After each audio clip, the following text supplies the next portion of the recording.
Hello friends, ये science का practice set 13 है और आज भी हम इजी टू मॉडरेट लेवल के क्वेश्चन को प्रैक्टिस करेंगे और जितने भी ऑप्शन हैं उन सभी के बारे में भी समझेंगे ताकि एक क्वेश्चन से मल्टीपल क्वेश्चन सॉल्व कर सके।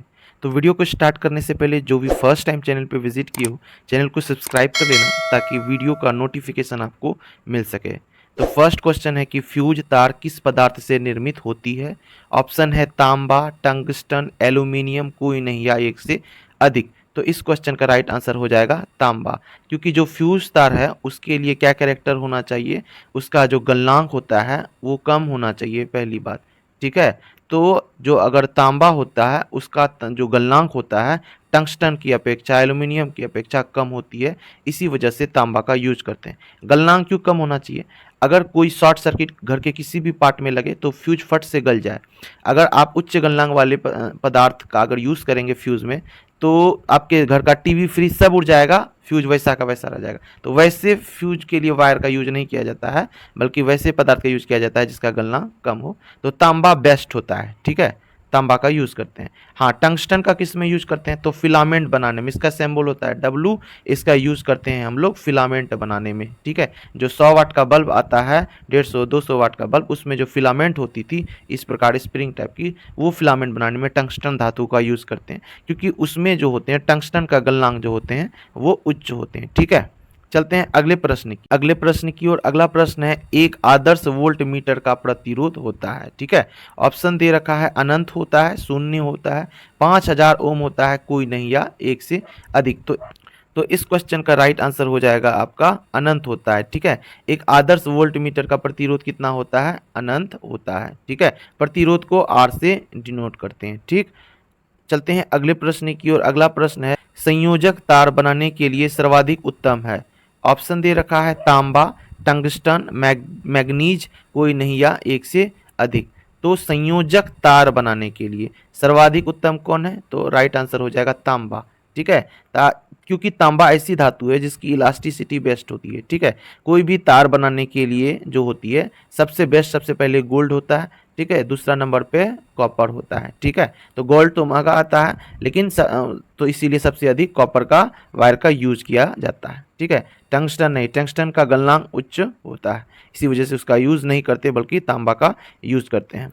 चलते हैं अगले प्रश्न की ओर। अगला प्रश्न है कि रक्त को थक्का बनाने में कौन सा प्रोटीन सहायक होता है।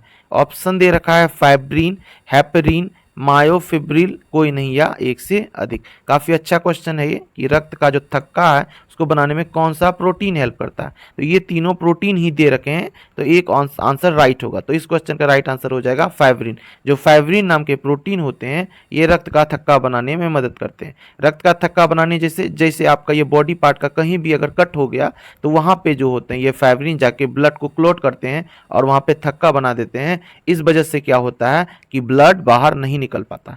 और ये जो हेपेरिन प्रोटीन है जस्ट फाइब्रिन के अपोजिट होता है, यानी इसका उल्टा काम करता है। फाइब्रिन क्या प्रोटीन क्या कर रहे थे? रक्त का थक्का बना रहे थे, और ये हेपेरिन रक्त का थक्का बनने से रोकते हैं। ठीक है, ये भी क्यों जरूरी है? अगर हमारे बॉडी के अंदर रक्त का थक्का बनने लगेगा तो बॉडी का सर्कुलेशन, जो ब्लड का सर्कुलेशन है वो रुक जाएगा। तो अगर सर्कुलेशन अगर धीमा हो गया, रुक गया, तो इनसे आदमी की मृत्यु हो सकती है। तो इसीलिए रक्त को पतला बनाए रखने में कौन सा प्रोटीन मदद करता है? तो ये हेपेरिन। ये भी काफ़ी इंपॉर्टेंट है, तो इसको भी नोट कर लीजिए। मायोफिब्रिल किस तरह का प्रोटीन है? तो मायोफिब्रिल जो है ना, ये एक तरह का मसल्स प्रोटीन है। मसल्स प्रोटीन में कौन कौन से प्रोटीन आते हैं? एक्टिन और मायोसिन। ये दोनों ही मायोफिब्रिल्स प्रोटीन है। हमारे जो मसल्स हमारी इच्छा अनुसार मूवमेंट करते हैं उस किसके वजह से करते हैं? तो इसी मायोफिब्रिल प्रोटीन के वजह से करते हैं। तो अतः मायोफिब्रिल मसल्स प्रोटीन है। चलते हैं अगले प्रश्न की ओर। अगला प्रश्न है, इनमें से कौन सा डाउन सिंड्रोम है? ऑप्शन दे रखा है 45, 46, 47, कोई नहीं या एक से अधिक। तो इस क्वेश्चन का राइट आंसर हो जाएगा 47। ये जितने भी ऑप्शन दे रखे हैं ये क्रोमोजोम की संख्या है। नॉर्मली मनुष्य में क्रोमोजोम की संख्या होती है 46, ठीक है। 46 में जो होते हैं, जो 44 तक क्रोमोसोम होते हैं, इसे हम ऑटोसोम कहते हैं। ये मेल हो या फीमेल हो, दोनों में समान होते हैं।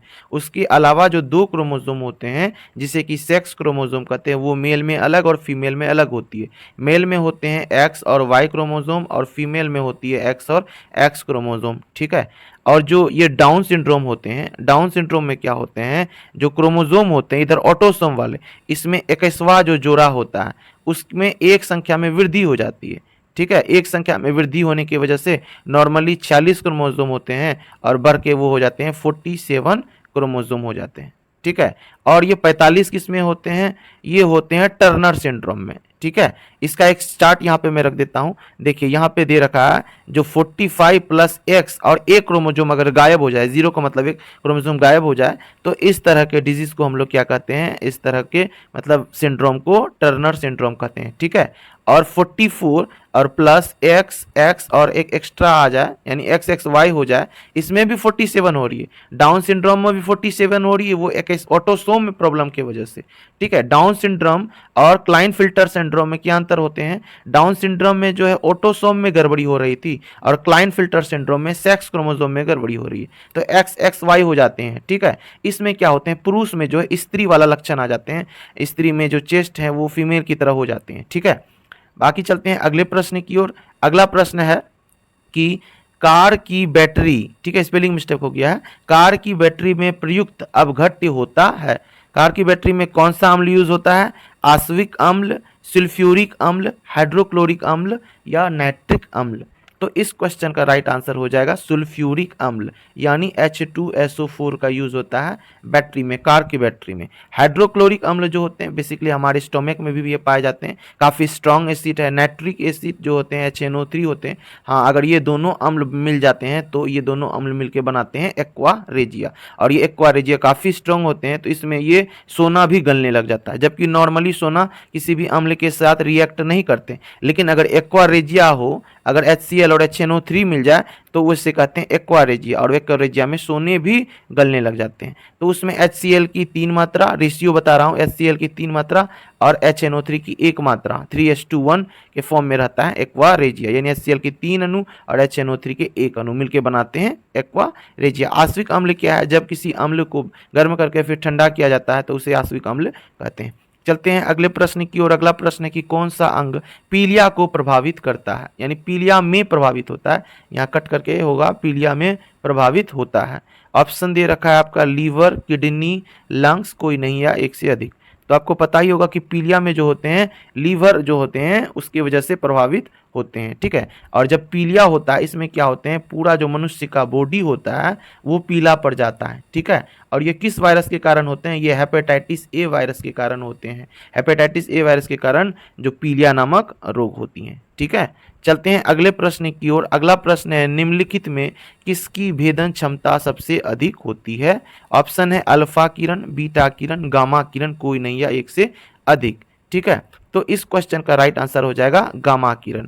जो अल्फा किरण, बीटा किरण और गामा किरण है, ये तीनों ही जो हैं कि रेडियो एक्टिव एलिमेंट में जब नाभिक खंडन होते हैं तब ये तीनों किरण निकलते हैं, अल्फा, बीटा और गामा किरण। तो अल्फा, बीटा, गामा किरण में जो भेदन क्षमता होती है सर्वाधिक होती है गामा किरण की। गामा किरण की जो तीव्रता होती है एग्जैक्ट प्रकाश की तीव्रता के बराबर होती है। इनसे कम फिर बीटा, बीटा से कम फिर होती है अल्फा भेदन क्षमता। तो ये सीक्वेंस है आपके भेदन क्षमता की, ठीक है। चलते हैं अगले प्रश्न की ओर। अगला प्रश्न है रेयॉन किससे बनाया जाता है। ऑप्शन दे रखा है सेल्यूलोज से, अम्ल से, प्रोटीन से, कोई नहीं या एक से अधिक। यहाँ पे कट हो जाएगा, यहाँ पे हो जाएगा रेयॉन किससे बनाया जाता है। रेयॉन जो होते हैं ये मानव निर्मित संश्लेषित रेशा है, ठीक है। ये मानव निर्मित ये संश्लेषित रेशा है, ठीक है। और ये किससे बना होता है, तो ये सेल्यूलोज से बना होता है।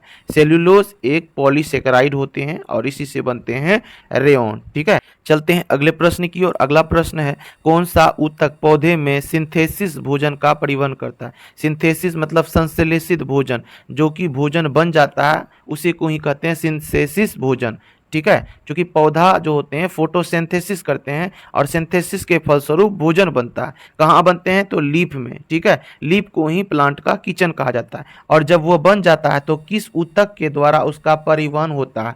ऑप्शन दे रखा है जाइलम ऊतक के द्वारा, फ्लोएम ऊतक के द्वारा, स्थूल कोन ऊतक के द्वारा या कोई नहीं, एक से अधिक। तो इस क्वेश्चन का राइट आंसर हो जाएगा फ्लोएम। ठीक है, जो लीफ होती है, लीफ में ही बनते हैं भोजन। ठीक है, जाइलम और फ्लोएम में क्या अंतर है? जो जाइलम होते हैं, जो रूट होते हैं, रूट से मिनरल्स और वाटर को एब्जॉर्ब कर लीफ तक पहुंचाने का काम करता है और इसका जो डायरेक्शन होता है अपवर्ड होता है, यानी ऊपर की ओर। जड़ से पानी और खाद को अवशोषित करके ऊपर की ओर पहुंचाता है लीफ तक। और जब लीफ में भोजन बन जाता है तो जो ये होते हैं फ्लोएम होते हैं, ये ऊपर भी और नीचे भी पूरे प्लांट में क्या करते हैं? जो भोजन बनता है, सिंथेसाइज्ड भोजन, उनको पूरे प्लांट में पहुंचाने का काम करते हैं ये फ्लोएम। तो इसीलिए राइट आंसर हो जाता है फ्लोएम। ठीक है, चलते हैं। और स्थूल कोन का क्या काम होता है? तो स्थूल कोन क्या करते हैं? ये जो स्थूल कोन ऊतक होते हैं, ये जो तना होते हैं, उसको ये लचीलापन प्रदान करने का काम करते हैं। ठीक है, लचीलापन कौन लाता है? तो ये स्थूल कोन ऊतक ही लाता। तो ये था आज का आखिरी प्रश्न। अगर इसी तरह की डेली एमसीक्यूज आपको अच्छी लग रही है तो वीडियो को लाइक करके अपने दोस्तों से भी शेयर करना और चैनल को सब्सक्राइब कर लेना ताकि नोटिफिकेशन आपको मिल सके।